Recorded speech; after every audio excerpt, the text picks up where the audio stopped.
Hello everyone. We are live today from our Sydney office. My name is Suman.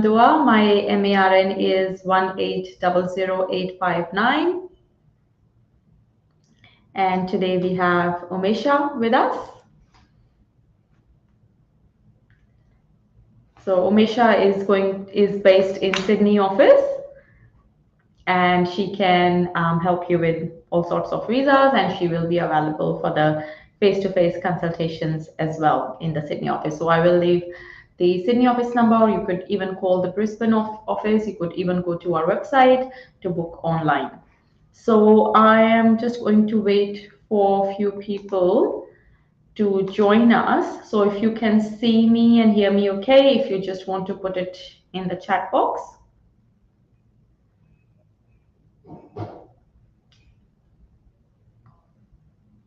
So today we are going to talk about 482 employer-sponsored visa, which is a temporary skills shortage visa.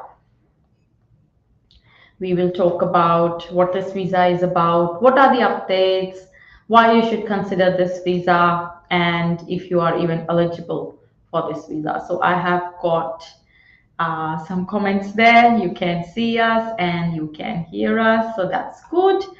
All right, so we will start with this session. So this session is all about 482 visa today.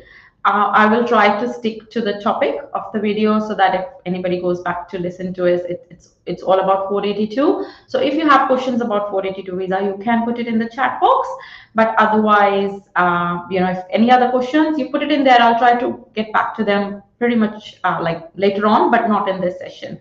But for 482 visa, we will try to focus on 482 visa only in this session. So I will probably get Umesha to introduce herself and start the session.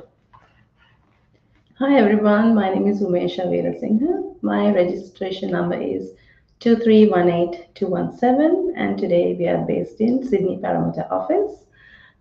Today we are going to talk about explain about temporary skill shortage visa subclass 482.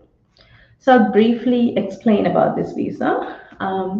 This visa lets an employer to sponsor a skilled worker to fill a position where they cannot find a skilled Australian worker to fill. And this visa allows you to work, study, and live in Australia. The basic eligibility for this visa are that you must be nominated for a skilled position by an approved sponsor. You should have the right skills to do the job and meet the relevant English language requirements. You may be in or outside Australia to lodge a valid visa application for subclass 482. This visa is a three-stage process. The first stage is the sponsorship stage, where the employer must apply for approval as a standard business sponsor. And the next stage is the nomination stage. That's where the employer must lodge a nomination for the applicant. And the third stage is the visa application stage. That's where the applicant applies for subclass 482 visa under a relevant stream.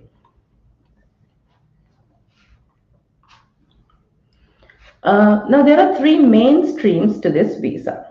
First one is short-term stream, and then medium-term stream, and the third stream is the labor agreement stream. I will explain some common criteria to all these three streams. Now, this is common to all the streams. Your employer must have applied for approval of the nomination of the occupation which your visa application relates. Depending on your occupation and nationality, you may be required to complete a relevant skills assessment. Your employer must be an approved work sponsor. You must have a genuine intention to perform the nominated occupation, and the position must also be genuine. You must have the skills, qualifications, and employment background necessary to perform the tasks of the nominated occupation. You must have adequate arrangements for health insurance. You must satisfy certain public interest criteria and special return criteria. You must meet health and character requirements. You must also satisfy specific nomination criteria relating to the visa stream you're applying for, such as having an occupation on the relevant list of eligible occupations, etc. And you must satisfy the specific criteria relating to the visa stream you're applying for. Now I will explain the key requirements for each stream I mentioned earlier. The first stream is the short-term stream. You must have worked in the nominated occupation or a related field for at least 2 years. You must be nominated to work in an occupation on the list of eligible short-term skilled occupation list. And you also have a relevant skills assessment if it's required for your occupation. And you must have a genuine intention to stay in Australia temporarily. You must demonstrate your English proficiency by achieving overall score of at least 5 with a minimum score of 4.5 for each of the 4 components on the IELTS test. Alternative tests can be used such as TOEFL, PT, academic. There are prescribed exemptions to this requirement. For example, if you hold a specified type of passport, the exempted passports are Canada, New Zealand, Ireland, UK, and USA. You must work only for your sponsor or the associated entity unless you are exempt. Once you have the visa, you can stay up to 2 years or maybe up to 4 years if an international trade obligation applies. If you're holding a Hong Kong passport, you may stay up to 5 years. If I talk about the cost of the application, just for the primary applicant, it's around AUD 1,455. And now I'll be going to the medium-term stream. In this stream, you must be nominated to work in an occupation on either the medium and long-term strategic skills list or the regional occupation list. You must have worked in the nominated occupation or a relevant field for at least 2 years. You should have relevant skills assessment if it is required for your occupation. You can work only for your sponsor or associated entity unless you're exempt. You must demonstrate your English proficiency by achieving overall score of at least 5 with a minimum score of 5 for each of the 4 components on the IELTS test. So this English score is specifically for medium-term stream. Alternative tests can be used, such as TOEFL and PTE. Also, again, there are exemptions to this requirement if you hold a specified type of passport. And once this visa is granted, you can work in Australia for up to 4 years. If you're holding a Hong Kong passport, you may stay up to 5 years. The visa cost for the primary applicant will be AUD $3,035. Then I'll explain about the labor agreement stream. Your nominated occupation must be the subject of a work agreement between the government and your employer. You must have worked in the nominated occupation or a related field for at least 2 years unless otherwise considered by the minister. You must demonstrate your English proficiency by achieving overall score of at least 5 with a minimum score of 4.5 for each of the 4 components on the IELTS test, unless the labor agreement provides a concession approved by the minister. Sometimes you get concessions under labor agreement. It lets you live and work in Australia for up to a maximum of 4 years, depending on the terms in the labor agreement. Hong Kong passport holders may stay up to 5 years, and the cost is around AUD $3,035. There is also a subsequent entrance stream. This is mainly for the visa for the family members of subclass 457 and 482 visa holders who are applying separately for their 482 visa and wish to join the family member, the primary visa holder in Australia. The cost of the primary applicant will be 1,455 Australian dollars. Now we'll talk about the sponsorship for 482 visa. The key aspects are the applicant is lawfully operating a business, attest to a record or commitment to employing a local labor and non-discriminatory recruitment practices. There is no adverse information known to the immigration, or it should be reasonable to disregard if there is any adverse information. Now, who can be a standard business sponsor? Suman, would you like to elaborate, please? Yeah, so for like, let's say you're working with someone, so they could be, you're working for someone, they could be a sole trader, it could be a partnership, it could be a company, joint venture, it could be not for profit organization, it could also be cooperatives, trusts, or franchises. So franchise owners can also sponsor their employees. And of course, we need to see their ABN, ACN, and if it's overseas business, they'll have like ARBN. So usually, obviously, the Australian employer would sponsor you. So they could be having any kind of business structure, and they could sponsor you. So if you're somebody whose visa is expiring, you've already got 2 years work experience in your nominated occupation or related occupation. I think it's time that you speak to your employer. And most times, employers would say, "Oh, we don't know if will be eligible, if we can even sponsor you," or sometimes it's a new business as well. So usually it is okay. In most scenarios it is okay, but it might be a good idea that you get them to book with us so we can actually assess the business. And of course, before we actually talk to the business, it's important that we have assessed you already, that you are eligible as the visa applicant. And once we know that, yes, you are eligible, then it's time to talk to the employer. Your employer has said, yes, we are happy to sponsor. Then we can have a meeting with them and see if they meet all the requirements. And then we can start the paperwork, and then we can go ahead with the first step of the 482 visa. So once the sponsorship is approved, then the employer must submit the nomination. That's the second stage. But before the nomination, employer must do the LMT, or the labor market testing, and meet the salary and employment requirements. These requirements help to ensure that employers pay overseas workers no less than an Australian worker who is doing the same work in the same location. That is the annual market salary rate, AMSR.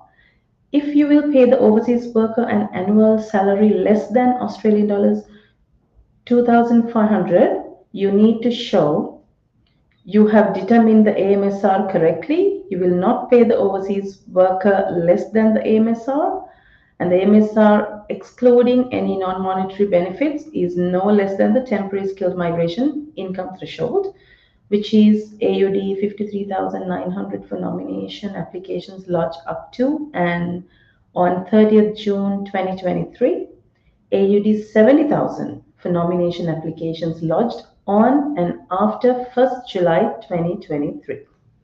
I will just quickly have a look at if there are any questions there. We'll take maybe a couple of questions. Okay. What is the minimum experience we need to have for 482 visa for butcher? So the minimum experience requirement for 482 is standard. Doesn't matter what your occupation is, but you just have to make sure that your occupation is on the 482 list. And it's 2 years work experience that you need in your nominated occupation or related occupation. Now, IELTS band requirement, we will talk about it shortly. So it depends if it's a short-term or a long-term stream. So there is some difference in that one. Okay. Okay, we are actually not taking questions other than 482 at the moment. For other questions, I'll see if I can come back to you later.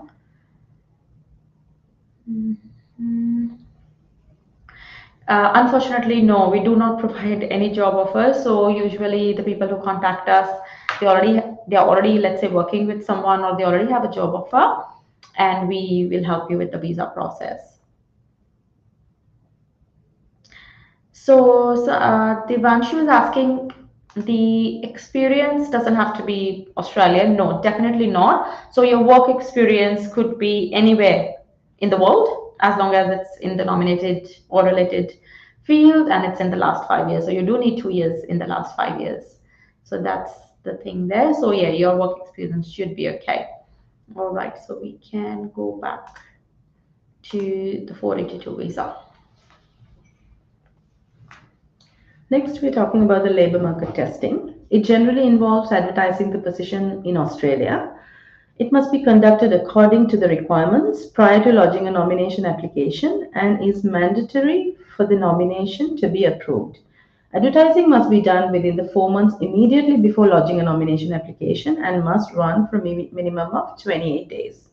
At least 2 advertisements need to be published. Evidence of total of 2 advertisements must be provided at the time the nomination is lodged.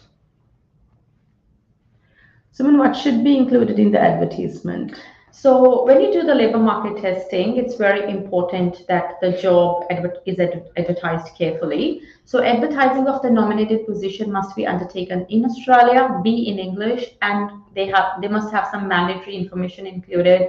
For example, what is the title? What is the description of the position? So that should be very clear. What are the skills required? What is the experience required for the position?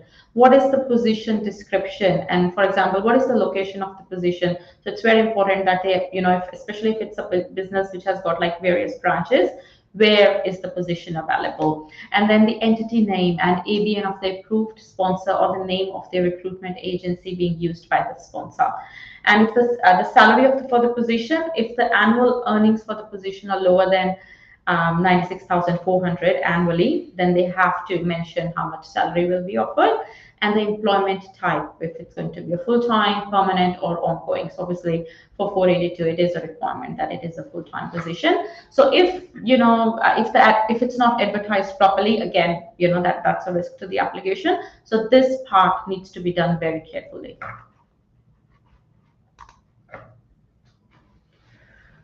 Now we will go into document requirements for the nomination. First, we need to do the sponsor documents, standard business sponsorship. I will give you examples like standard business sponsorship approval letter issued by the authority, nominated position documents. This can be employment contract or industrial award or an enterprise agreement, and the job description, and also evidence of labor market testing. And organizational documents, such as organizational chart or list of your current employees and their details, annual market salary rate evidence, employment contract or similar job advertisements from the last 6 months, and documents for specific occupations. For example, if nominating a cook, chef, or a restaurant manager, evidence that the business does not operate in a takeaway or a fast food setting. Nominee documents and information such as passport, current residential address, phone numbers, visa history, English language results, your resume, formal qualifications, work experience, skills assessment details, etc. And administration documents such as the electronic letterhead. That's basically about 482 visa. Now I will go into a little bit detail about the implemented changes and potential reforms. The TSS visa program has undergone several significant changes recently to enhance its efficacy and responsiveness to Australia's workforce needs. These changes include raising the temporary skilled migration income threshold from 53,900 to 70,000. Introducing a pathway to a permanent residency for most temporary skilled visa holders, regardless of the stream. It has also removed COVID-19 concessions, and it also streamlined labor market testing by eliminating the requirement to advertise on the Workforce Australia website. The future of subclass 482 includes some changes and substitute programs. These will be implemented and will complement or replace some of the aspects of the TSS visa in late 2024. Okay, thank you, Umesha. So there are some positive changes that are coming to the 482 visa. For example, prior to these changes, applicants who got 482 under the short-term stream, they did not have the option of going on a 186 visa. The only option they had was, trying for the points-tested visas to get permanent residency.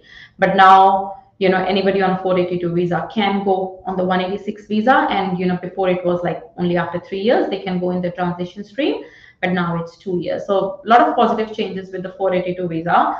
Of course, there will be like further changes coming as well with the three new skills demand visas coming up. So there will be a few things that will be changed again, but the most important thing is that you will need an employer to sponsor you for this visa. Many of you might be on a 408 visa at the moment, and you might be in the last few months left on your 408 visa. And in most cases, what I've seen is the only two options left are like student visa or the employer sponsored visa.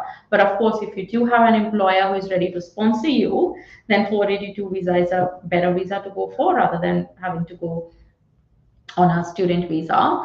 So there is a training visa as well. You only need 1 year work experience in that one. If you're somebody who does not have 2 years work experience, but you have 1 year work experience, we can look into the 407 training visa.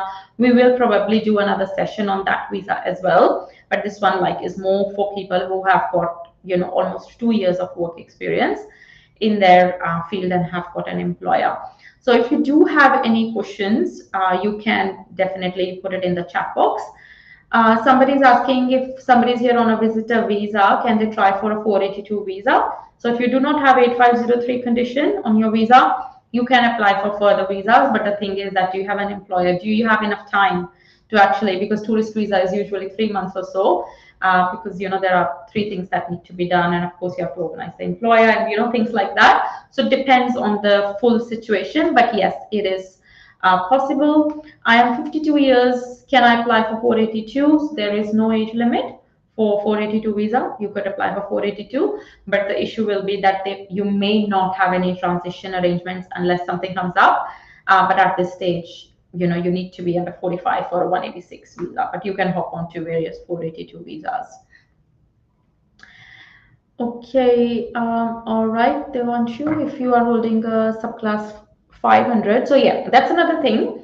So if you're somebody who is holding a student visa, and let's say you're here to do masters, you're holding a student visa, before you had a bachelor's, let's take Devanshu's case, he did a bachelor's in mechanical engineering, then he had 2 to 3 years of, let's say 2 years work experience overseas, he came here to do a master's, now he's found a job, the employer is ready to sponsor him. If he can lodge it, yes, he can, because he's met all that 482 requirements. So he can go for a 482 while holding the student visa. It's just that he has to abide by the conditions of the student visa until the 482 visa is granted.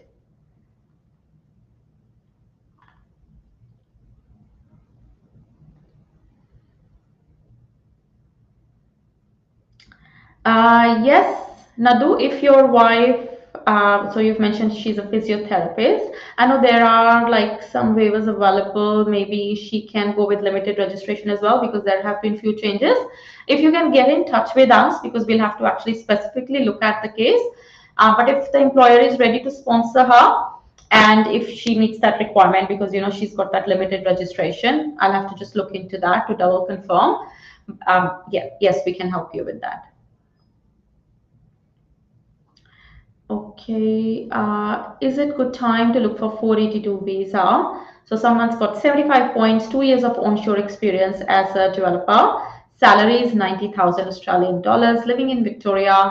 Should I consider relocating to regional Victoria? So yeah, keep trying for your regional visa as well. Sorry, your skilled visa as well. But if you already have a job, talk to your employer, especially if you're somebody whose visa is expiring soon. But let's say you're on a 485 visa, and you have that visa for 2 years, okay, then we have got some room to wait, isn't it, for the skilled visa. At that time, I may not recommend you going on a 482 visa, because we've got time. I would just try to get the skilled visa, while you're holding the 485 visa, or maybe try to increase the work experience, or maybe straight away you can go on the 186 visa after some time.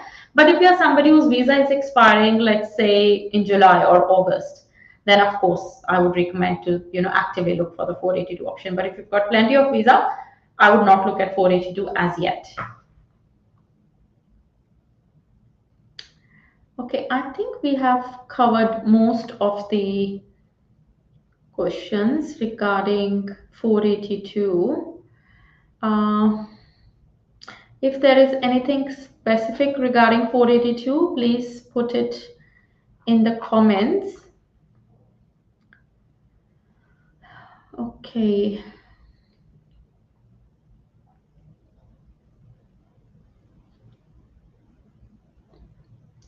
Probably not. So for the 186 visa, You need to be 45 years of age. There was some exemptions available for the age, but I'll have to look into it. You may want to get in touch with me because we'll have to check the dates and everything. Depending on your dates, sometimes we have that arrangement, sometimes we don't.